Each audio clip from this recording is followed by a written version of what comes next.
پاکستان کا ہمیشہ سے ہی افغانستان پر ایک اثر رہا ہے.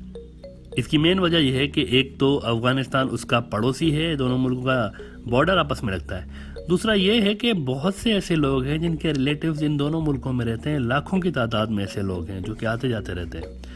افغانستان میں اگر امن ہوتا ہے تو اس کا اثر پاکستان پہ پڑتا ہے، اور وہاں پر اگر کوئی گڑبڑ ہوتی ہے تب بھی اس کا اثر پاکستان پر پڑ رہا ہوتا ہے. یہی حال ایران اور ترکی کا بھی ہے. ان دونوں ملکوں کے شام، لبنان اور عراق کے اوپر اثر ہے. بلکہ لبنان میں جو وزارت داخلہ یعنی ہوم منسٹری رہی ہے خاص طور پر، اس کا جو تعلق رہا ہے یہ حزب اللہ سے رہا ہے. حسن نصر اللہ کی جو جماعت ہے حزب اللہ، اور حزب اللہ ہمیشہ ایران کے ساتھ قریب ہی رہی ہے. ویسے ہی جیسے افغان طالبان پاکستان کے ساتھ قریب رہے ہیں، ان کے اچھے ریلیشنز رہے ہیں. عراق اور شام میں ایک اور بھی گروپ رہتا ہے جنہیں کرد کہا جاتا ہے، اور ان کے ترکی کے ساتھ اچھے تعلقات نہیں رہے، امریکہ کے ساتھ اچھے رہے اور اسرائیل کے ساتھ. اور یہ جو حضرات ہیں یہ عراق، سیریا اور ترکی کے بعض علاقوں پہ مشتمل ایک کرد ملک چاہتے ہیں. ان اسباب کی وجہ سے ترکی اور ایران کے آپس میں جو ریلیشنز ہیں یہ ایک دوسرے پہ ڈیپینڈنٹ ضرور رہے ہیں، کیونکہ ان کے جو انٹرسٹ ہے مڈل ایسٹ میں اور ان ملکوں میں خاص طور پر یہ کامن ہے.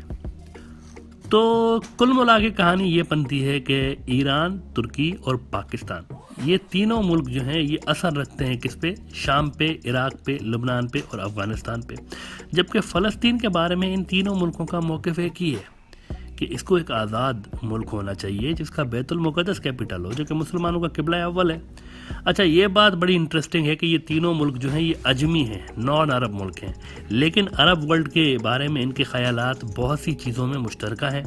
خاص طور پر فلسطین کے معاملے میں. اس کے علاوہ اخوان المسلمین، آپ نے اس جماعت کا نام سنا ہوگا، کہ ان تینوں ملکوں کے جو ہیں ان کے پاس سافٹ کارنر موجود ہے اخوان کے بارے میں. جبکہ مڈل ایسٹ کے جو سارے امیر ملک ہیں، یا یوں کہیں کہ جو جی سی سی کے ملک ہیں، سعودی عرب ہو گیا، یو اے ای ہو گیا، بحرین ہو گیا، کویت ہو گیا وغیرہ، ان ملکوں کو اخوان المسلمین سے شدید ناراضگی ہے اور یہ ملک اخوان کو شدید ناپسند کرتے ہیں.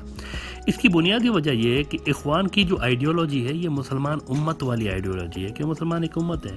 اور اخوان کنگڈمز کو پسند نہیں کرتے، بادشاہتیں جو بنی ہوئی ہیں اس کو پسند نہیں کرتے، ان کے بارے میں ان کے زیادہ اچھے خیالات نہیں ہیں.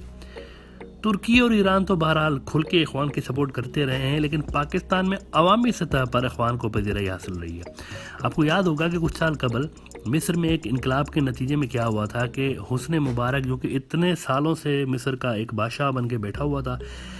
حسن مبارک کی جو بادشاہ تھی وہ ختم ہو گئی، اور اس کو ختم کیا کس نے؟ اخوان نے. ایک پبلک سپورٹ سے، ایک انقلاب کے ذریعے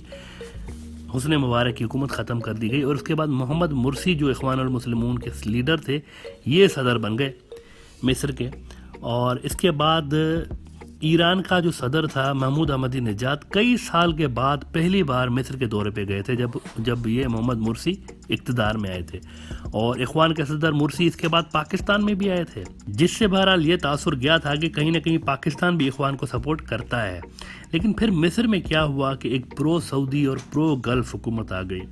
جنرل سیسی کی، جس نے مارشل لا لگا کے، یہ فوج کا جو تھا وہ چیف تھا مصر میں، انہوں نے مارشل لا لگا کے مرسی کی حکومت ختم کر دی اور خود مصر کا بادشاہ بن کے بیٹھ گیا. یہ سب بیک گراؤنڈ بتانا اس لیے ضروری تھا کیونکہ اب ایک ایسی ڈیولپمنٹ ہوئی ہے جس کا ان سب باتوں سے کہیں نہ کہیں تھوڑا سا لنک بنتا ہوا نظر آ رہا ہے. جناب ہوا یہ کہ یو اے ای جو کہ سعودی کا منظور نظر ہے، اور سعودی کی مرضی کے بنا عام طور پر یہ فیصلے نہیں کرتے خود،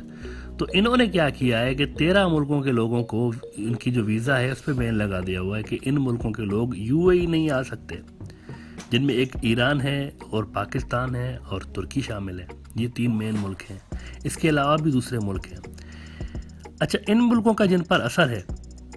یعنی لبنان، شام، عراق اور افغانستان، ان پہ بھی یو اے ای نے بین لگا دیا ہوا ہے کہ یہ لوگ بھی یو اے ای نہیں آئے. ان کا جو ریزن دے رہے ہیں وہ یہ دے رہے ہیں یو اے ای والے کہ کووڈ ہے، اس لیے ہم نے یہ جو بین ہے یہ لگایا ہوا ہے. بہرحال یہ تو ایک مزاح کا خیز، ایک فنی قسم کا ریزن ہے جو کہ انہوں نے دیا ہوا ہے. اگر آپ انالائز کریں تو پورے پاکستان کے ڈیلی کیسز 2000 سے بھی کم ہوتے ہیں کرونا کے ڈیلی، جبکہ انڈیا کے کیسز تو اس سے کئی زیادہ ہوتے ہیں. اس کے باوجود بھی ان پہ بین نہیں ہے، لیکن پاکستان پہ بین ہے. لہذا بات کچھ اور ہے. اب یہاں ایک سوال پیدا ہوتا ہے کہ اگر پاکستانی اور افغانی جو لیبر مارکیٹ جو یو اے میں رہتی ہے اس کو پریشان کیا جاتا ہے فار ایگزامپل یو اے کی جانب سے، اور ان کو مستقبل کی جو پالیسیز ہیں جو کہ ظاہر سی بات ہے ان کے نئے دوست اسرائیل کے ساتھ ہی وابستہ ہوں گی، اور ان میں وہ ملک شامل نہیں ہوں گے جنہوں نے اسرائیل کو ایکسیپٹ نہیں کیا ہوا یا کم از کم جن سے اسرائیل کو اعتراض ہے، اور ترکی، پاکستان، ایران تو ایسے 3 ملک ہیں جن سے اسرائیل کو مسئلہ ہے۔ بہرحال ایسے میں وہ پاکستانی لیبر جو کہ یو اے میں کام کر رہا ہے لاکھوں کی تعداد میں، ان پر کیا اثر پڑ سکتا ہے، اور ان کو اگر یو اے واپس بھیجنا چاہتا ہے تو یہ بھی پرابیبلٹی بالکل ہے، کیونکہ کئی بار گرگاش صاحب جو ہیں ان کے یو اے کے، ان سمیت ان کے کئی بااثر جو افراد ہیں یہ تھریٹ کر چکے ہیں پاکستان کو، تو ایسے میں یو اے کی لیبر مارکیٹ پہ ایک ڈیمانڈ ضرور پیدا ہوگی، کیونکہ جب یہ لیبر اگر جاتا ہے پاکستان کا تو ایک خلا تو پیدا ہوگا، ڈیمانڈ ویکیوم تو ایک کریٹ ہوگا۔ اس ویکیوم کو کون فل کر سکتا ہے؟ 3 ملک ہیں ایسے، 3 ملک ایسے ہیں جو کہ اس ویکیوم کو فل کر سکتے ہیں، جو پاکستان کے اگر لیبر کو واپس بھیجا جاتا ہے تو اس میں جو ویکیوم کریٹ ہوگا اس میں 3 ملک ہیں۔ ایک فلپین ہے، جو لوگ یو اے میں رہتے ہیں بنگلہ دیشی وہ جانتے ہوں گے کہ فلپینی بڑی تعداد میں وہاں پر موجود ہے۔ دوسرا تو انڈیا ہے، یو اے میں سب سے زیادہ جو غیر ملکی رہتے ہیں ان میں انڈین سٹاپ پہ ہیں، اور تیسرا بنگلہ دیشی ہے۔ البتہ انڈیا اور فلپین جو ہیں ان کے ورکرز پہلے ہی ان ملکوں میں بہت زیادہ تعداد میں موجود ہیں، اور بنگلہ دیشی جو ورکر ہیں وہ ان سے کم تعداد میں موجود ہیں۔ ان دونوں ملکوں سے زیادہ جو سستا لیبر ہے وہ بھی بنگلہ دیش کا ہے۔ ایسے میں بنگلہ دیش کی جو لیبر کی جو ڈیمانڈ ہے یہ بڑھ تو سکتی ہے یو اے میں، لیکن اس اپرچونٹی کے ساتھ ساتھ ایک مسئلہ بھی آ رہا ہے۔ اگر ایسی اپرچونٹی آتی ہے بنگلہ دیش کے پاس تو اس کے پاس ایک مسئلہ بھی اس کے ساتھ ہی آ جاتا ہے، اور وہ یہ کہ فلپین اور انڈیا کے تو اسرائیل کے ساتھ بہت ہی برادرانہ ریلیشنز ہیں، یو اے کی طرح بالکل۔ جیسے یو اے کے تعلقات ابھی نئی دوستی بنی ہے، تو جیسے ان کے تعلقات ہیں ویسے فلپین اور انڈیا کے بھی اسرائیل کے ساتھ بڑے اچھے تعلقات ہیں، لیکن بنگلہ دیش کے ریلیشنز اسرائیل کے ساتھ ایسے ہی ہیں جیسے کہ پاکستان کے ہیں، اور ان دونوں ملکوں یعنی بنگلہ دیش اور پاکستان کے پاسپورٹ پر یہ لائن لکھی ہوئی ہوتی ہے کہ بھائی یہ پاسپورٹ اسرائیل کے لیے ویلڈ نہیں ہے۔ اس کی وجہ یہ ہے کہ دونوں ملک اسرائیل کو ایکسیپٹ ہی نہیں کرتے، وہ اس کو ملک ہی نہیں مانتے۔ لہذا اگر یو اے بنگلہ دیش کو یہ لیبر مارکیٹ کا شیئر دیتا بھی ہے کہ آپ کا لیبر ادھر آ کے اور یہ ویکیوم فل کرے، تو آگے چل کے کیا ہوگا؟ سیم پاکستان کی طرح بنگلہ دیش کے اوپر بھی پریشر ڈالا جائے گا کہ اسرائیل کو تسلیم کر لو ہماری طرح، جو کہ ظاہر ہے بنگلہ دیش نہیں کر سکتا، لیکن فار دا ٹائم بینگ اس بات کے چانسز ہیں کہ نیئر فیوچر میں یو اے میں انڈیا اور بنگلہ دیش کے ورکرز کی ڈیمانڈ بڑھ سکتی ہے۔ اس کے علاوہ یو اے میں بہت سی اسرائیلی کمپنیاں بھی آ رہی ہیں، اب اس سلسلے میں بھی وہاں پاکستان کے ورکرز کے لیے یو اے کی سختیاں بڑھنے جا رہی ہیں، کیونکہ ظاہر سی بات ہے کہ اسرائیلی کمپنیاں پاکستان کے لیبر کو کیسے پریفر کر سکتی ہیں جبکہ پاکستان کا پاسپورٹ یہ کہتا ہے کہ ہم اسرائیل کو نہیں مانتے۔ بہرحال پاکستان کی جانب سے اب ان سب شعبدہ بازیوں پہ کوئی نرمی نہیں دکھائی گئی ہے اسرائیل کے معاملے میں، اور اس بات کے چانسز بہت کم ہیں،